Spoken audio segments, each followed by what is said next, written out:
근심입니다. 근심에 대해서 우리가 살펴보려고 하는데, 여러분, 우리가 살아가면서 끊임없이 근심합니다. 걱정합니다. 그렇지 않습니까? 세상에 걱정이 없는 사람이 과연 몇 명이나 있겠습니까?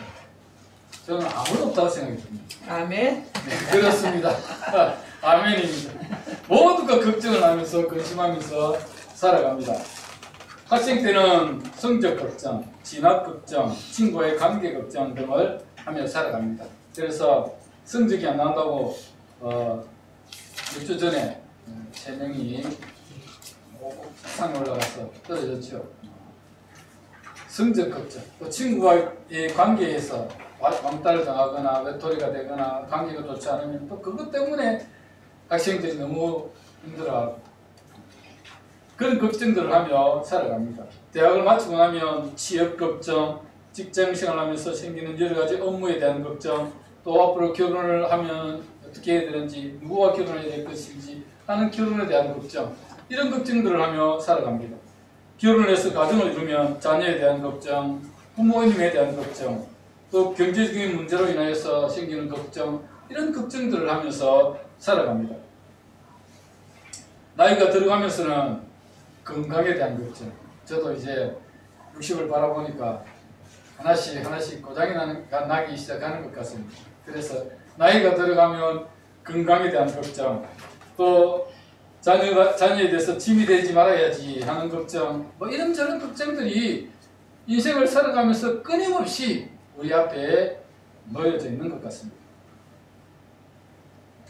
우리가 아는 이런 걱정들은 사실은 나쁜 걱정이 아닙니다. 나쁜 것이 아닙니다.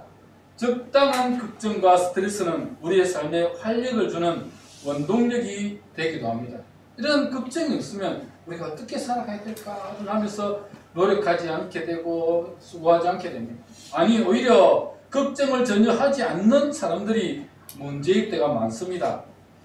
내일 일은 난 몰라요 하며 열심히 게임만 하는 청소년들, 삶의 의욕을 잃어버리고 집 밖으로 나오려고 하지 않는 언둔형 외톨이, 소위 말하는 히키코모리, 이런 사람들, 생활은 다른 가족들에게 맡기고 자기는 홀로 유유자적하며 낚시나 다니고 하는 한량들, 이런 사람들이 사실은 문제지.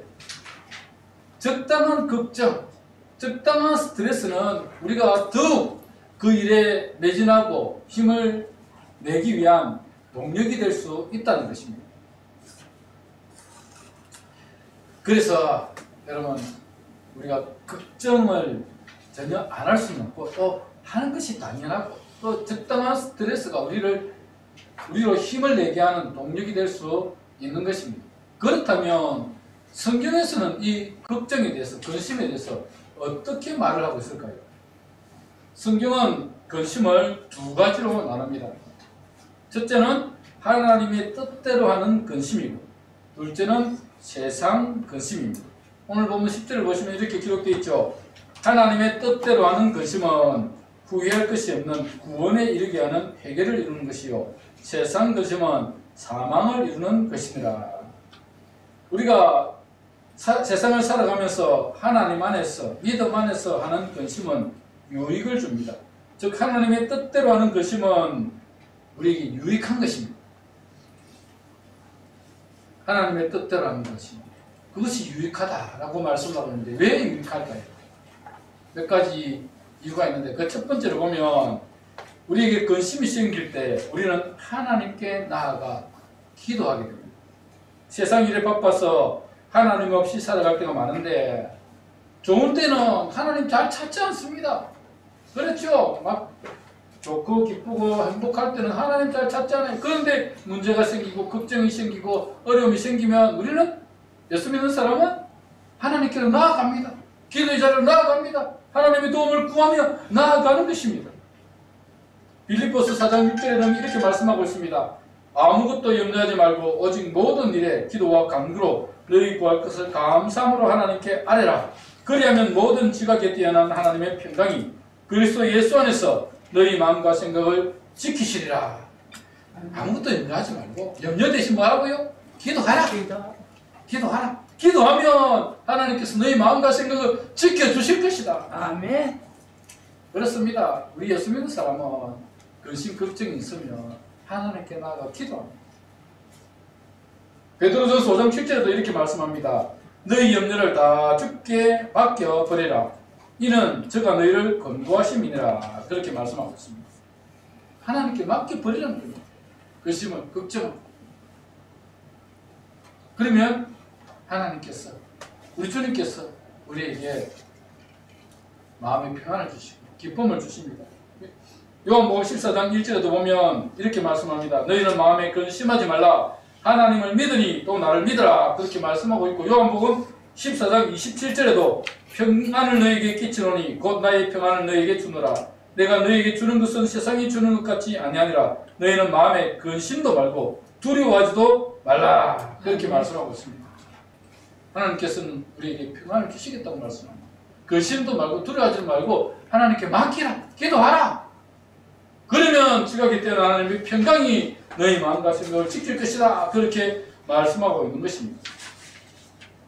성경은 우리가 살아가는 세상에 근심과 걱정이 있을 수는 있지만 그 근심과 걱정을 하나님께 맡기고 기도함으로 평안을 누릴 것을 말씀하고 있는 것입니다. 아멘. 두 번째로 하나님의 뜻대로 하는 근심이 우리에게 유익한 이유는 뭐냐? 믿음을 따라 하는 근심은 결국 기쁨으로 변하기 때문입니다.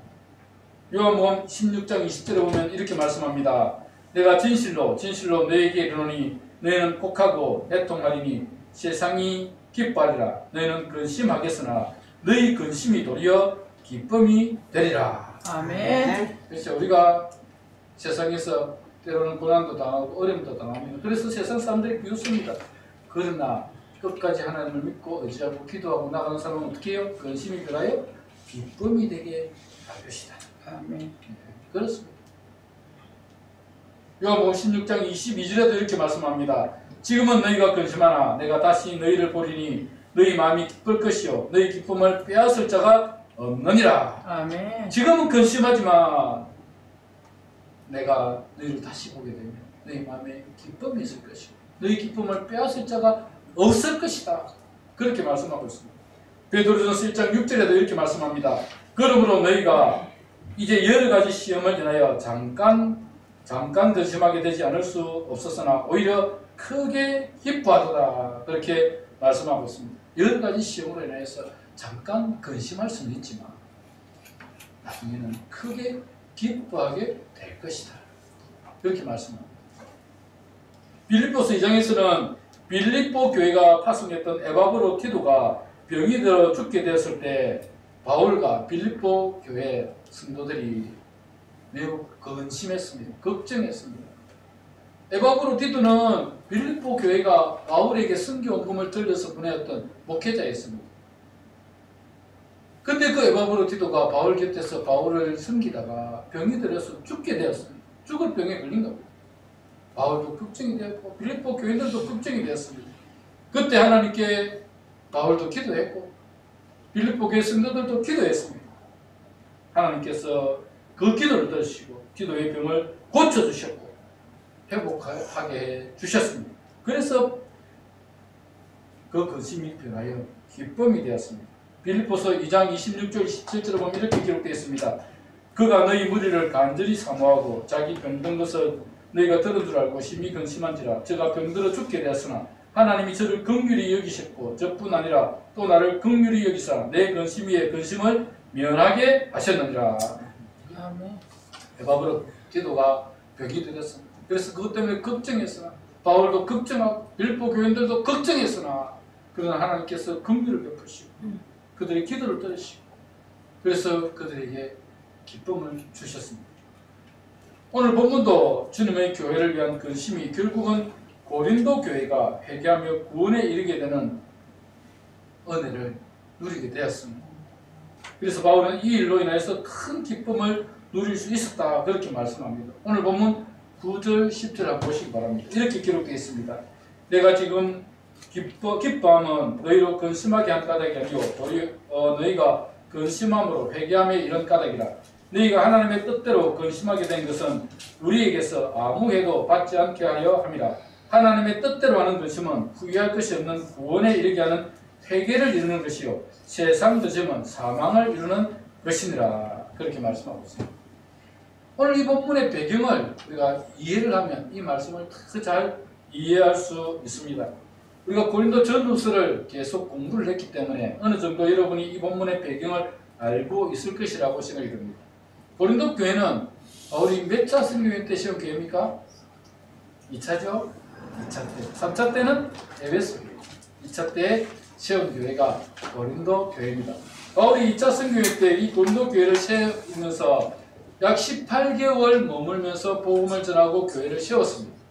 그리고는 이제 바울이 자기를 파송했던 교회로 돌아가서 선교 보고를 해야 했습니다. 그렇기 때문에 이 고린도 교회를 아볼로에게 맡기고 사도 바울은 안디옥 교회로 돌아가서 선교 보고를 하게 됩니다. 그리고 선교 보고를 마치자마자 바울은 곧바로 3차 선교를 떠났습니다. 쉬지도 않고 바로 떠났습니다.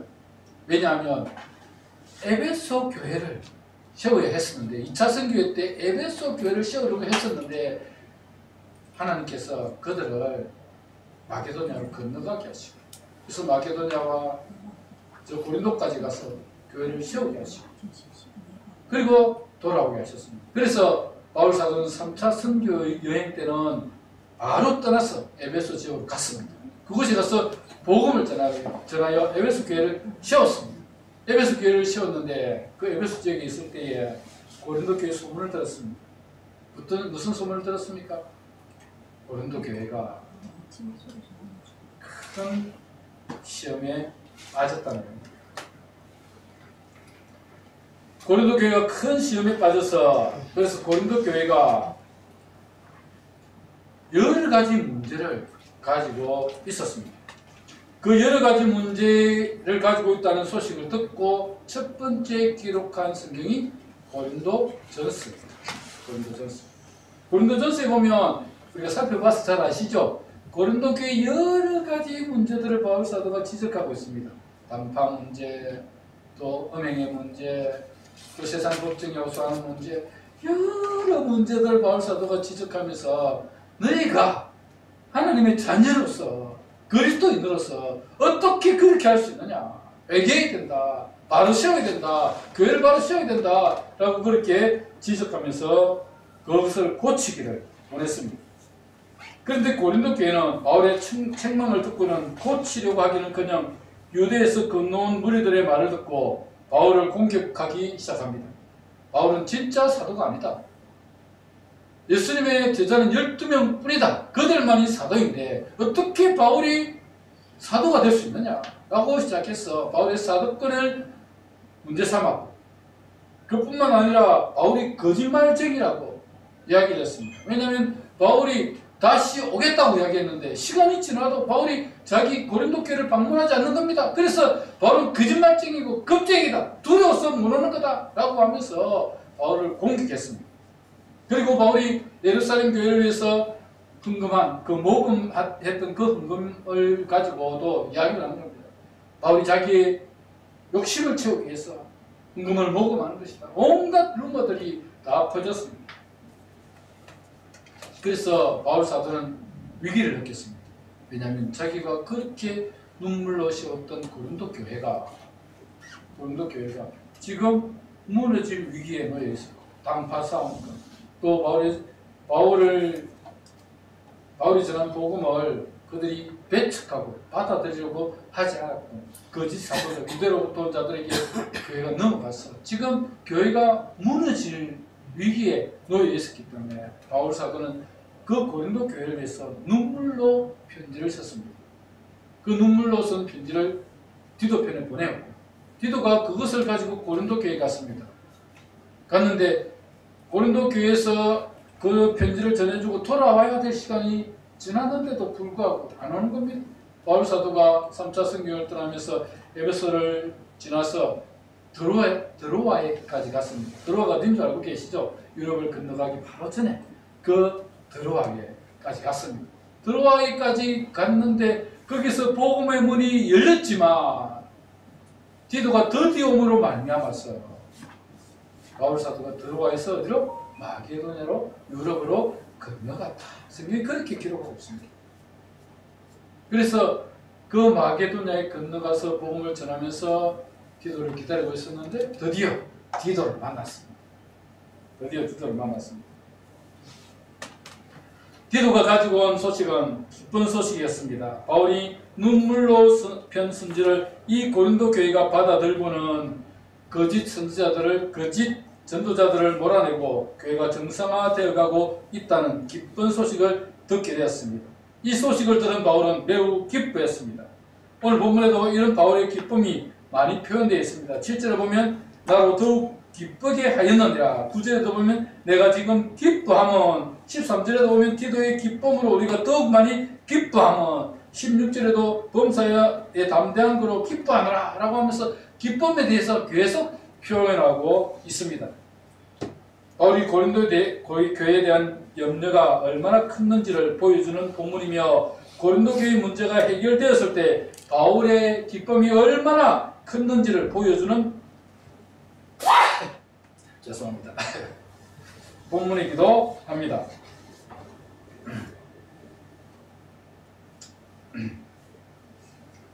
바울이 근심하며 보냈던 편지는 결국 고린도 교회가 회개하고 돌아오는 결과를 낳았고, 그 일로 인해 바울은 큰 기쁨을 가질 수 있었습니다.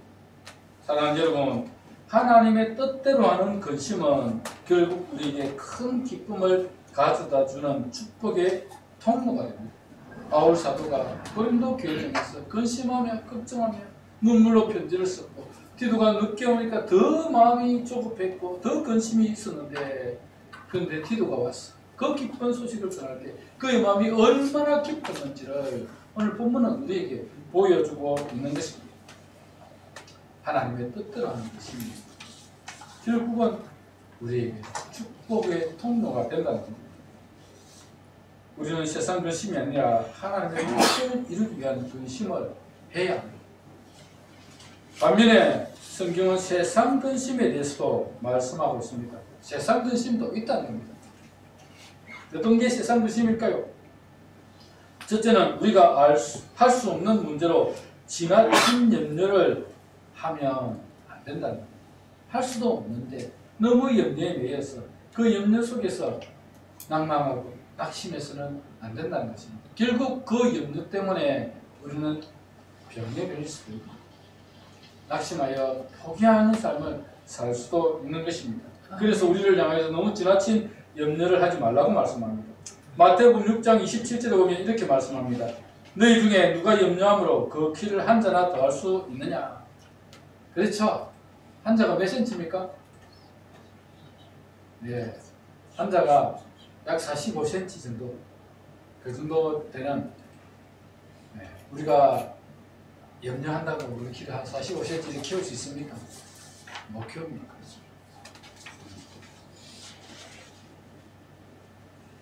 마태복음 6장 34절에도 보면 이렇게 말씀합니다. 그러므로 내일 일을 위하여 염려하지 말라. 내일 일은 내일 염려할 것이요 한 날 괴로움은 그 날에 족하니라.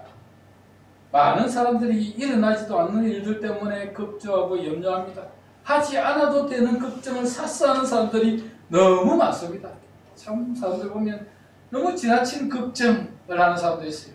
전혀 일어나지 않았고 일어날 염려도 없는 일들 때문에 걱정하고 고민하는 사람도 많다는 겁니다. 지나친 걱정은 사람을 병들게 하고 인간을 무력하게 만듭니다. 내일 일은 내일 염려하고 우리는 오늘 우리에게 주어진 일에 최선을 다해 살아가다 보면 우리가 걱정했던 일들이 사라지고 문제가 해결되는 것을 봅니다. 사랑하는 여러분, 걱정 대신에 오늘 우리가 우리에게 주어진 일에 최선을 다해 살아가면 돼요. 그러다 보면 자연스럽게 문제가 해결되고 하루하루를 정말 보람되게 힘차게 살아가다 보면 인생의 문제들이 자연스럽게 해결되는 것을 보게 됩니다. 네. 염려에 빠져 살지 마시고 하루하루 주어진 일에 최선을 다하며 성실하게 살아가시기 바랍니다. 그러면 하나님께서 여러분의 문제가 해결될 수 있도록 도와주실 것입니다. 아멘. 두 번째로 세상 근심은 욕심으로 인한 근심. 그 욕심으로 인한 근심이 결국은 인간을 망하게 한다는 것입니다. 디모데전서 6장 10절에 보면 이렇게 말씀하고 있습니다. 돈을 사랑함이 일만하게 뿌리가 되나니 이것을 사모하는 자들이 미혹을 받아 믿음에서 떠나 많은 근심으로써 자기를 찔렀도다. 그렇게 말씀합니다. 돈을 사랑함이, 즉 다시 말씀을 드리면 욕심을 내는 사람. 이 욕심을 내는 사람들이 참 욕심을 내면 여러분 죄가 항상 그 옆에 도사리고 있습니다. 일만하게 뿌리가 되는 겁니다. 그리고 이것을 사모하는 자들이 미혹을 받아 믿음에서 떠나 많은 근심으로써 자기를 찔렀더라. 그렇게 말씀합니다. 너무 욕심을 내면 안 됩니다. 예수님께서 하신 비유 중에 씨 뿌리는 비유가 있습니다. 잘 알고 계시죠? 어떤 농부가 씨를 뿌리는데 씨를 뿌릴 때에 그 씨가 어떤 씨는 길가에 뿌려졌습니다. 그럼 누가 와서? 새들이 와서 그 씨를 먹어요. 두 번째로 또 씨를 뿌렸는데 어디 떨어졌다고요? 돌밭에. 돌밭에 떨어졌는데 돌밭에 떨어졌지만 흙이 있으니까 싹이 났습니다. 그런데 곧 강렬한 햇빛이 비치니까 어떻게 됐습니까? 말라버렸습니다. 말라버렸습니다. 세 번째는 어디에 떨어졌습니까? 가시떨기에 떨어졌습니다. 잎이 났습니다.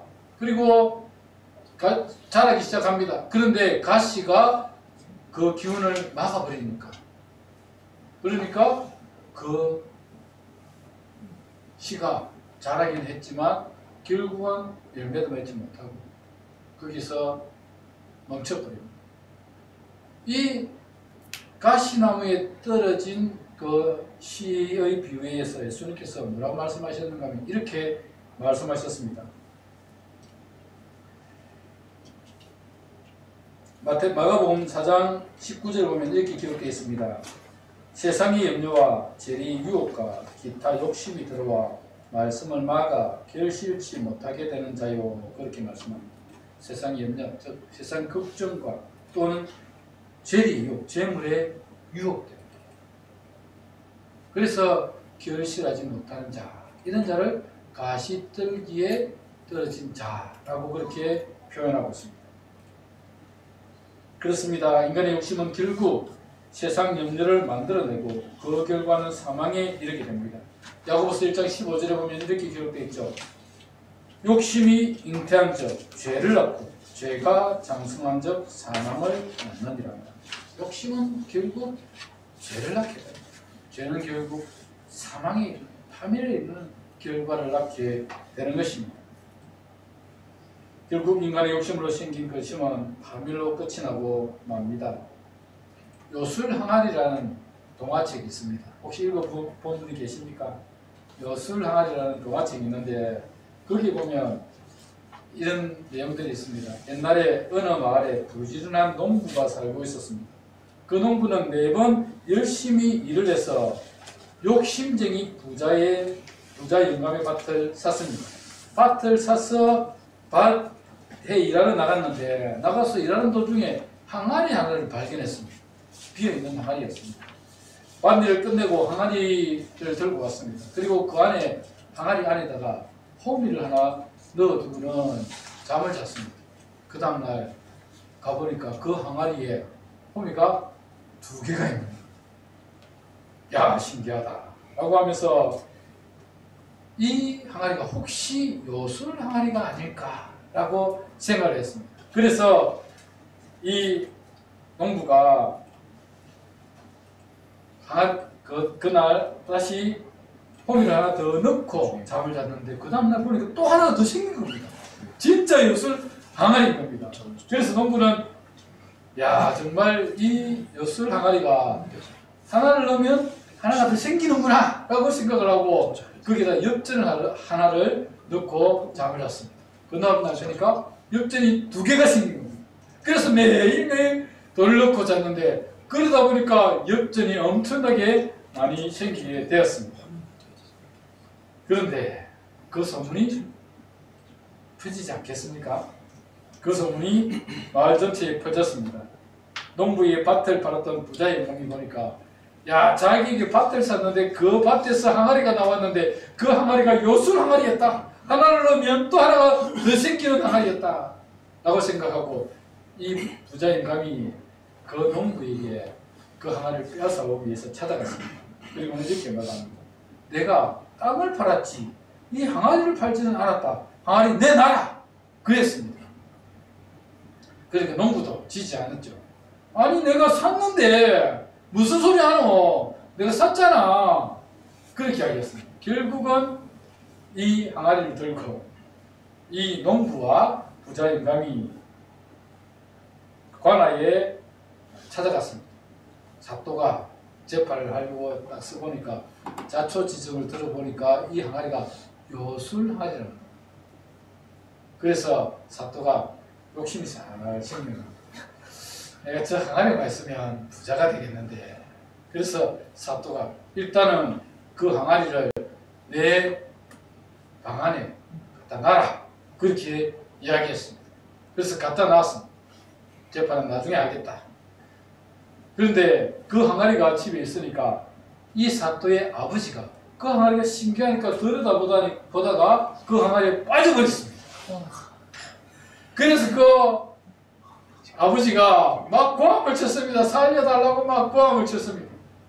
막 고함을 쳤는데 사또가 와서 그 아버지를 건져주었습니다. 그런데 보니까 그 안에 또 한 사람 자기 아버지가 있는 겁니다. 자기 아버지가 있는 겁니다. 그 아버지가 나와서 서로 자기가 진짜 아버지라고 막 싸움이 일어난 겁니다. 싸움이 일어났습니다. 그러다가 누군가가 잘못 건드려서 항아리를 밀쳐버렸습니다. 그런데 항아리가 깨어져 버렸습니다. 깨어져 버리니까 가짜 아버지도 사라졌습니다. 진짜 아버지만 남았습니다. 그제서야 이 사또가 깨닫고 내가 욕심을 부리니까 이런 일이 일어나는구나.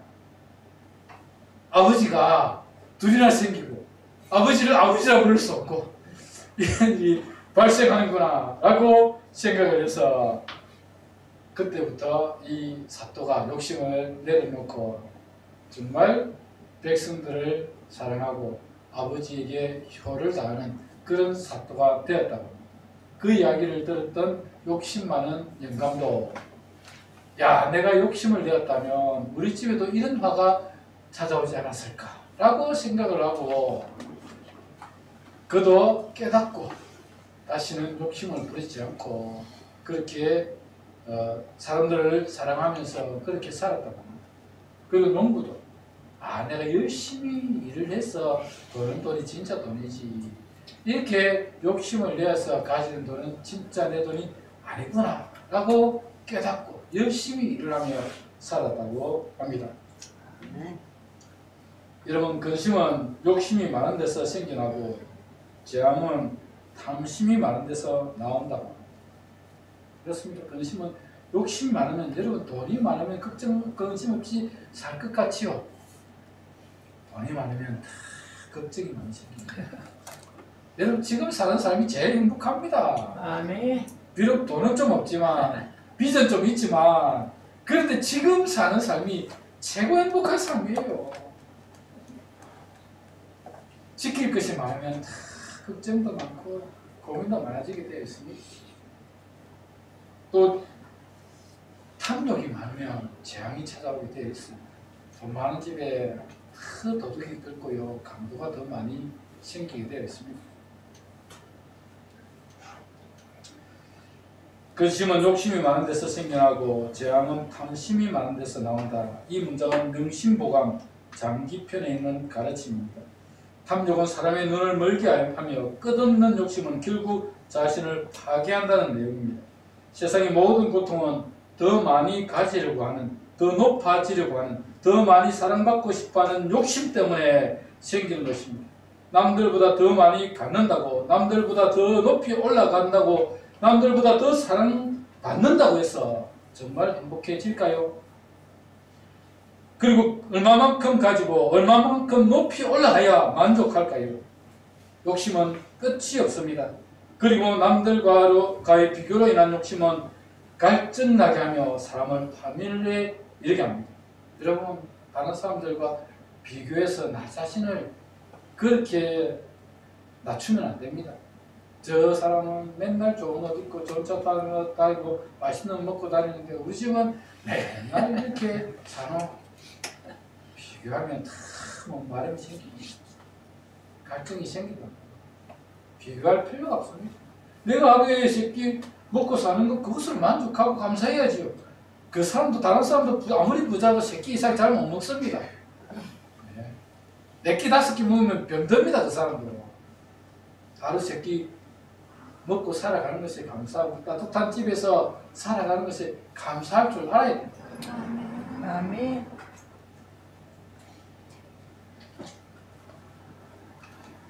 다른 사람이 아무리 욕심을 내고 많은 것을 가지고 있다고 한들 우리는 그들과 비교하는 것이 아니라 하나님 앞에서 우리 자신을 살피며 살아야 합니다. 토마스 풀러라는 사람은 이렇게 말을 합니다. 당신의 욕심이 끝이 없다면 당신의 걱정이나 두려움도 끝이 없게 될 것이다. 당신의 욕심이 끝이 없다면 당신의 걱정이나 두려움도 끝이 없게 될 것이다. 그렇습니다. 우리의 욕심, 탐욕이 계속 생긴다면 우리의 걱정도 계속 생겨나게 될 것입니다. 사랑하는 여러분, 하나님의 뜻대로 하는 근심은 후회할 것이 없는 구원에 이르게 하는 회개를 이루게 되지만 세상 근심은 결국 사망을 이루게 될 것입니다. 끝없는 인간의 탐욕으로 생긴 근심은 구원이 아니라 파멸이라는 사실을 항상 기억하며 살아가시길 바랍니다. 아멘. 탐욕이 아니라 하나님의 뜻대로 하는 것이면 결국 구원에 이르게 되고 참된 기쁨을 누리게 될 것입니다.